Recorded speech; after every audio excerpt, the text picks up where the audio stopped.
Në orën 19, shqiptarët mblidhen përpara kryeministrisë në bulevardin Dëshmorët e Kombit si çdo mbrëmje për të kërkuar rrëzimin e qeverisë Rama.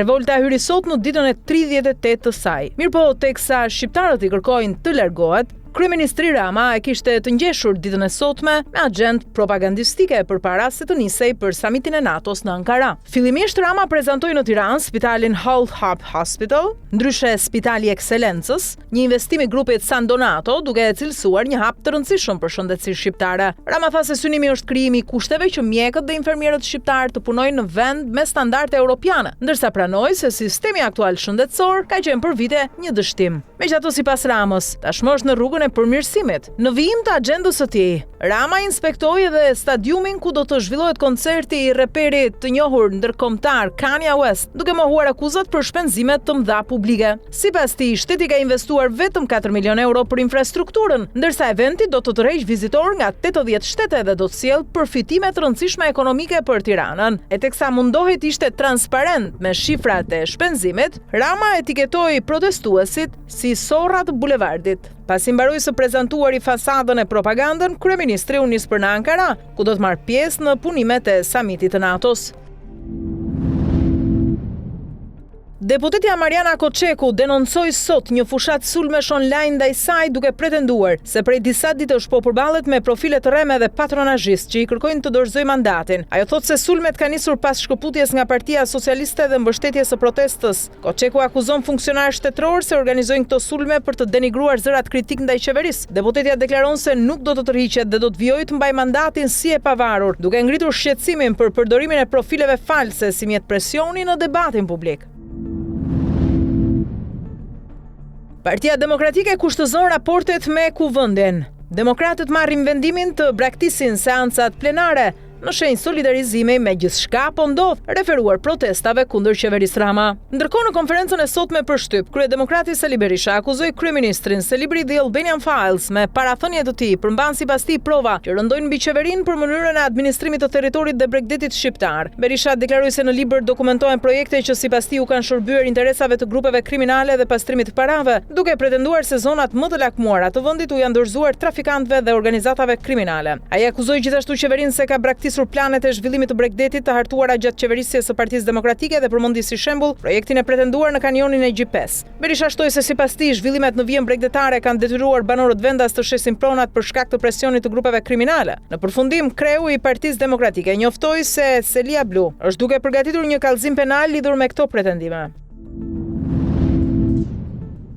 Deputetja e Partisë Demokratike Jorida Tabaku deklaron se çështja e pronës në Shqipëri është pjesë e një problemi më të gjerë politik dhe ekonomik. Sipas saj, ligji për kthimin dhe kompensimin e pronave, dhe ai për investimet strategjike kanë dobësuar pronarët e ligjshëm dhe kanë favorizuar një grup të kufizuar përfituesish. Tabaku akuzon qeverinë socialiste se ka krijuar pasigurim mbi pronën përmes regjistrave të pasakt, zvarritjes së proceseve dhe moszbatimit të vendimeve gjyqësore, duke forcuar kontrollin e administratës mbi qytetarët. Ajo lidhi gjithashtu çështjen e pronave me hetimet e SPAK-ut për paratë në ndërtim dhe turizëm, duke e kërkuar një hetim parlamentar mbi investimet strategjike, transferimet e pronave publike dhe përfitimet e dhëna. Sipas saj, ndryshimi kërkon garantimin e pronës private dhe barazim para ligjit.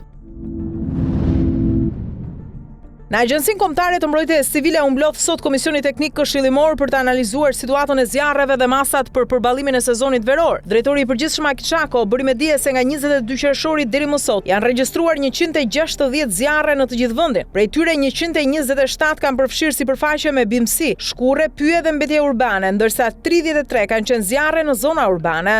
Sipas Çakos, temperaturat e larta kanë vënë në provë strukturat vendore dhe qendrore, ndërsa në operacionet e ndërhyrjes janë angazhuar policia e shtetit, shërbimi zjarfikës, forcat e armatosura dhe urgjenca kombëtare. Ai theksoi se qeveria po vijon investimet për forcimin e kapaciteteve të mbrojtjes civile, por nënvizoi se suksesi në përballimin e zjarreve varet edhe nga bashkëpunimi i qytetarëve. Agjencia Kombëtare e Mbrojtjes Civile apelon qytetarët të raportojnë menjëherë çdo vatër zjarri, duke theksuar se sinjalizimi i hershëm është vendimtar për një ndërhyrje të shpejtë dhe efektive. Seanca e gjykimit në themel ndaj kryebashkiakut të Tiranës Erion Veliaj dhe të pandeurve të tjerë në këtë dosje u zhvillua sot në gjykatën e posaçme, por pa praninë e Veliajt dhe bashkëshortes së tij Ajola Xoza, të cilët u përfaqësuan nga avokatët. Xoza kërkoi shtyrjen e procesit dhe pezullimin e shqyrtimit gjyqësor për 63 ditë, duke argumentuar se pas lindjes me operacion nuk është në gjendje të njihet me materialet dhe të komunikojë lirshëm me mbrojtjen. Ajo kërkoi të jetë personalisht e pranishme në seancë gjyqësore. SPAK kundërshtoi kërkesën dhe kërkoi ndarjen e çështjes së Xozës nga Veliaj dhe të pandeurit e tjerë. Gjykata e posaçme rrëzoi kërkesën për pezullim, por vendosi shtyrjen e seancës deri më datë 21 korrik për t'i dhënë mundësi Xozës të marrë pjesë në proces. Ndërkohë kryebashkiaku Veliaj refuzoi të ishte sot i pranishëm në seancën gjyqësore për shkak se vazhdon të mbahet në kafazin e xhamit. Gjykata e lartë ka zbardhur sot vendimin që ndryshon praktikën për masën e sigurisë arrest me burg. Sipas vendimit, kjo masë duhet përdoret vetëm si mjeti i fundit, ndërsa gjykatat duhet të argumentojnë konkretisht pse masat alternative si arresti në shtëpi apo detyrimi i paraqitjes nuk janë të mjaftueshme. Vendimi detyron prokurorët dhe gjykatat të provojnë rrezikun konkret të arratisjes, përsëritjes së veprës penale apo pengimit të hetimeve duke mos u bazuar vetëm te rëndësia e akuzës. Çështja e lidhej me 63 vjeçarin Bektash Zeneli, të arrestuar me 7 kg kanabis, ndaj të cilit gjykata e lartë la në fuqi masën e sigurisë arrest shtëpie duke vlerësuar moshën dhe rrethanat personale. Ky qëndrim synon për afrimin me standardet e gjykatës europiane për të drejtat e njeriut, ku liria personale konsiderohet parësore dhe paraburgimi mase jashtëzakonshme. SPAK ka dërguar për gjykim 4 persona të akuzuar për pastrim parash dhe përfshirje në grup të strukturuar kriminal. Sipas hetimeve, ata krijuan 3 kompani në Shqipëri, të cilat dyshohet se janë përdorur për futje në ekonominë formale të fondeve me origjinë kriminale. SPAK thotë se kompanitë kishin kapital minimal, të njëjtën adresë dhe nuk kryenin aktivitet real, por realizonin transaksione të mëdha financiare. Një pjesë e parave dyshohet se u investua në pasuri të paluajtshme në dhërmi, me sipërfaqe mbi 23 hektar dhe vlerë mbi 1.6 milion euro. SPAK ka vendosur sekuestro preventive mbi disa pasuri dhe vijon hetimet në bashkëpunim edhe me autoritetet spanjolle për shkak të shtetësisë së huaj të personave të pandehur.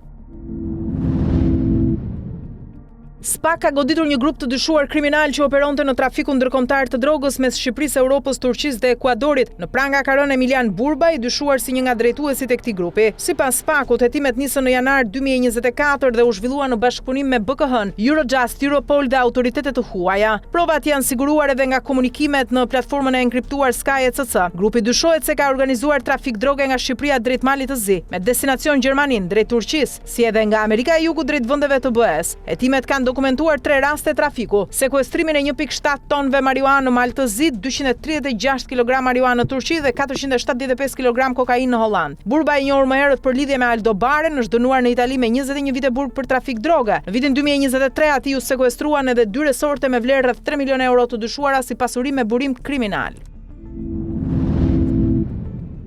Apeli i gjykatës së posaçme lë në fuqi masën e sigurisë arrest me burg për Alex Pepën, i njohur edhe si Shkëlqim Pepa, si edhe për Ilir Lazrin, duke rrëzuar ankimet e tyre. Vendimi lidhet me hetimin e SPAK-ut për grupin e dyshuar kriminal të përfshirë në trafikun ndërkombëtar të kokainës. Sipas dosjes hetimore, Alex Pepa dhe vllai i tij Etmir Pepa dyshohet se kanë organizuar trafikun e sasive të mëdha të kokainës nga Amerika Latine drejt vendeve të Bashkimit Evropian, përfshirë portet e Rotterdamit dhe Amsterdamit. SPAK pretendon se grupi ka funksionuar gjatë viteve 2019-2021 dhe ka realizuar 8 episode trafiku me një sasi të dyshuar prej rreth 7.5 ton kokainë vetëm në 11 muajt e parë të pandemisë. Hetimet përfshin edhe dyshime për pastrim parash në Shqipëri përmes aktiviteteve tregtare dhe investimeve, ndërsa kompania Pepa Group sipas hetuesve ka përfituar edhe tender publik. Më herët gjykata e posaçme shpalli në kërkim 11 persona të dyshuar si pjesë e këtij grupi. Apeli tashmë ka konfirmuar vazhdimin e masës së sigurisë arrest me burg për 2 të hetuarit. Një operacion ndërkombëtar kundër trafikut të qenieve njerëzore ka çuar në identifikimin e 2070 viktimave, arrestimin e mbi 1000 të dyshuarve dhe nisjen e 465 hetimeve. Operacioni Global Chain u zhvillua në 59 vende, përfshirë Shqipërinë me pjesëmarrjen e Interpol, Europol, Frontex dhe Ameripol. Aksioni u fokusua te trafiku për shfrytëzim seksual, punë të detyruar, kriminalitet dhe lypje të detyruar, me vëmendje të veçantë ndaj fëmijëve. Nga viktimat e identifikuara, 162 ishin të mitur, ndërsa shumica gratë trafikuara për shfrytëzim seksual. Mbi 40.000 efektiv kontrolluan qindra mijëra persona, dokumente, automjete dhe lokacione. Autoritetet shqiptare morën pjesë në kontrolle dhe shkëmbim informacioni me vendet e tjera për goditjen e rrjeteve kriminale të këtij trafiku.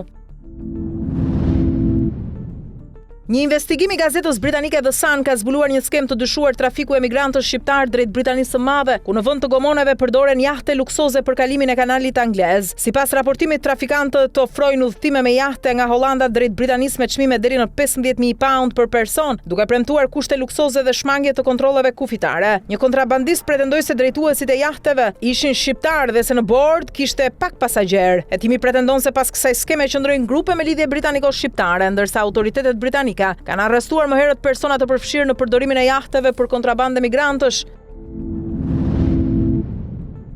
Arrestohet autori i dyshuar i vrasjes së 20 vjeçarit shqiptar nga Kosova, Gent Maksutaj, i cili humbi jetën pas një sulmi me armëzjarri në qytetin e Uppsalës në Suedi një ditë më parë. Sipas mediave suedeze, vrasja dyshohet këtë qenë një ekzekutim i planifikuar. Autori i dyshuar raportohet se i afrua viktimës me biçiklete, qelloi disa herë dhe pasi i riu u rrëzua në tokë, u afrua sërish duke qelluar edhe një herë tjetër. Pas ngjarjes së rëndi, dyshuari u largua me tren drejt Stockholmit, ku më vonë u arrestua nga policia suedeze. Prokuroria suedeze bën me dije se është ndaluar një i mitur nën moshën 18 vjeç, ndërsa hetuesit po verifikojnë nëse në krim kanë qenë të përfshirë edhe persona të tjerë. Autoritetet suedeze vijojnë hetimet për zbardhjen e motivit të vrasjes dhe ende nuk kanë konfirmuar nëse ajo lidhet me grupet e krimit të organizuar.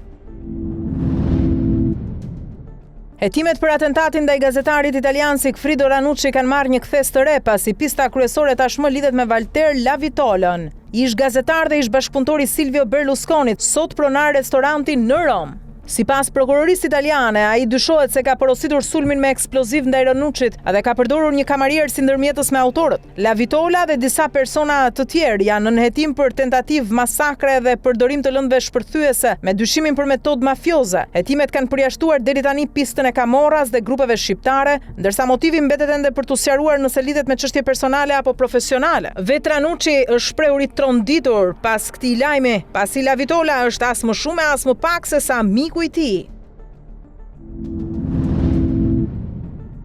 Debati brenda lidhjes demokratike të Kosovës për drejtimin e Lumir Abdixhikut është kthyer në një krizë më të gjerë për të ardhmen politike të kësaj partie. Pas zgjedhjeve parlamentare, kritikat nuk lidhen vetëm me kryetarin, por me strategjinë dhe aftësinë e LDK-s për të rikthyer si alternativë qeverisëse. Disa deg të partisë dhe figura të saj kanë kërkuar përgjegjësi politike, ndërsa një grup delegatësh ka nisur mbledhjen e firmave për një kuvend të jashtëzakonshëm. Megjithatë, ende nuk është arritur numri i nevojshëm për të nisur procedurën zyrtare të shkarkimit. LDK siguroi 18 mandate në zgjedhjet e fundit, por mbeti forca e tretë politike në Kosovë pas vetëvendosjes dhe PDK-s. Tashmë debati është vendosur te identiteti dhe drejtimi i ardhshëm i partisë, ndërsa rezultati i kësaj përplasje pritet të ndikojë edhe balancat e opozitës në Kosovë. Nis punimet samiti i NATO-s në Ankara në një klim të tensionuar, me vëmendjen te takimi mes Donald Trump dhe Recep Tayyip Erdogan, ku diskutuar rikthimi i Turqisë në programin e avionëve F-35. Pas takimit kok më kok të dy presidentëve, Erdogan hodhi dritë mbi diskutimet mes tyre. Presidenti amerikan më premtoi 5 avion luftarak F-35. Deklaroi Erdogan për mediat. I pyetur për këtë çështje, Trump u përgjigj se mundësia do të shqyrtohet. Pse të mos e bëjmë? Turqia ka dëshmuar në shumë drejtime se është një aleate shumë më besnike se disa vende të tjera. Është diçka që do ta shqyrtojmë, tha ai. Trump njoftoi gjithashtu se SBA do të heqin sanksionet ndaj Turqisë. Do të heqim sanksionet, ka ardhur koha. Nuk duam të vendosim sanksione ndaj miqve tan dhe nuk dua ta mbys mikun tim me sanksione, deklaroi Trump, referuar Erdoganit. Ndërkohë, më herët CNN raportoi se Trump ka shqyrtuar mundësinë e uljes me 1/3 të trupave amerikane në Europë, i pakënaqur me mbështetjen e disa aleatëve. Mirëpo, për momentin administrata amerikane ka nisur një rishikim 6 mujor të pranisë ushtarake në kontinent. Ndërkohë, Kremlini deklaroi se po ndjek nga afër samitin e NATO-s në Ankara dhe kritikoi deklaratat që i konsideron agresive ndaj Rusisë. Nga ana tjetër, ministri belg i mbrojtjes Theo Franken u bëri thirrje vendeve europiane të ruajnë marrëdhënie të mira me Washingtonin, duke theksuar se Europa do të ketë ende nevojë për mbështetjen ushtarake amerikane për të paktën 5 deri në 10 vitet e ardhshme, edhe pse duhet të rrisë investimet në mbrojtje. Ndërkohë që të gjithë sytë e botës janë drejtuar nga Ankaraja. Në ankth janë edhe liderët pjesëmarrës, një ndër ta kryeministra italiane Giorgia Meloni, e cila përballet për herë të parë pas përplasjeve të fundit në distancë me presidentin amerikan Donald Trump, ku fyerjeve të këtij të fundit, pallati Chigi në Rom, i është përgjigjur me heshtje. Gjykata e apelit në Paris ka lënë në fuqi dënimin për mashtrim ndaj lideres së Partisë Nacionale Marine Le Pen. Ajo është dënuar me 3 vite burg, ku 2 janë me kusht, ndërsa 1 vit do ta vuajë në arrest shtëpiak me byzylyk elektronik. Gjykata vendosi gjithashtu ndalimin e kandidimit në zgjedhje për 45 muaj, nga të cilët 30 muaj janë të pezulluar si edhe një gjobë prej 100.000 eurosh. Çështja lidhet me një skem të dyshuar të keqpërdorimit të fondeve të Parlamentit Evropian gjatë viteve 2004-2016. Bashkë me Le Pen në gjyqin e shkallës së parë u shpallën fajtore dhe 24 persona të tjerë. Mes tyre ish deputet evropian dhe bashkëpunëtor të partisë. Marine Le Pen i ka mohuar akuzat, duke këmbgulur se partia ka vepruar në mirëbesim dhe duke cilësuar procesin si një gjuhëti shtrigash. Nga ana tjetër, prokuroria argumenton se pas vitit 2011 përdorimi i fondeve europiane u kthye në një skem të organizuar. Vendimi i apelit vjen në një moment të rëndësishëm për politikën franceze, pasi Le Pen konsiderohej një nga figurat kryesore në garën për zgjedhjet presidenciale të Francës të vitit 2027. Sipas mediave ruse dhe atyre ukrainase, Anastasia Berezovska e dyshuar për sulmin me bombë ndaj oligarkut ukrainas Vadim Yermolayev në Monako është gjetur e vdekur në rajonin e Kievit. Raportohet se trupi 39 vjeçares kishte plagë nga armëzjarri. Autoritetet ukrainase thuhet se kanë ndaluar 2 persona të dyshuar për vrasjen e saj, një oficer të inteligjencës ushtarake dhe një ish punonjës të forcave të rendit, por këto pretendime nuk janë konfirmuar zyrtarisht. Sipas hetimeve në Monako, Berezovska dyshohej se kishte vendosur një pako me në hyrje të një pallati më 29 qershor, ku mbetën të plagosur rënd biznesmeni Yermolayev, partnerja e tij dhe djali i tyre 13 vjeçar. Autoria ishte e maskuar si burr dhe pas ngjarjes së rënd udhtoi me makinë drejt Gjermanisë.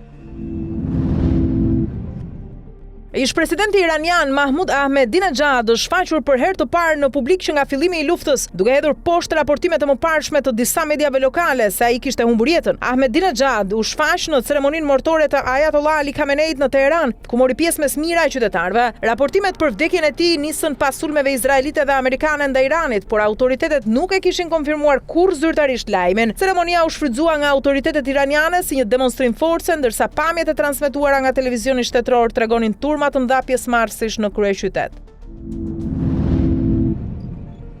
Temperaturat në Portugali dhe jugun e Spanjës pritet të arrijnë deri në 43 gradë Celsius, ndërsa Organizata Botërore e Shëndetësisë ka zhvilluar sot një takim urgjent me 41 vende europiane për përgatitjet ndaj valve të nxehtit në vijim. Drejtori rajonal i OBSH-s për Europën Hans Kluge tha se vendet me planet posaçme reaguan më mirë gjatë valës së fundit të nxehtit, por më pak se gjysma e vendeve kanë strategji të tilla. Vala e të nxehtit e qershorit konsiderohet më e rënda e regjistruar në Europë, duke shkaktuar dëme në infrastrukturë, probleme me energjinë dhe mira vdekje shtesë në Francë, Hollandë dhe Belgjik. Ekspertët e lidhin këtë situatë me ndryshimet klimatike dhe kërkojnë përgatitje më të mëdha për temperaturat ekstreme. Përmbytje të rënda në disa rajone të Kinës kanë shkaktuar të paktën 15 viktima, ndërsa rreth 50.000 banor janë evakuuar për shkak të rreshjeve intensive dhe stuhive të fuqishme. Sipas mediave shtetërore, rreth 5.000 banesa janë dëmtuar dhe ekipet e shpëtimit vijojnë operacionet për nxjerrjen e personave të bllokuar. Presidenti Xi Jinping ka kërkuar mobilizim të plotë të autoriteteve për përballimin e situatës. Në provincën Hubei, përmbytje dëmtuan qytete të ndryshme, ndërsa në Gansu një rrëshqitje dhe u zuri nën vete 33 persona, 17 prej të cilëve shpëtuan. Situata u përkeqësua edhe nga ratisja e qindra gjarprinjve nga një fermë e përmbytur në Hangzhou. Shkencëtarët paralajmërojnë se fenomenet të tilla ekstreme të motit do të bëhen më të shpeshta për shkak të ndryshimeve klimatike.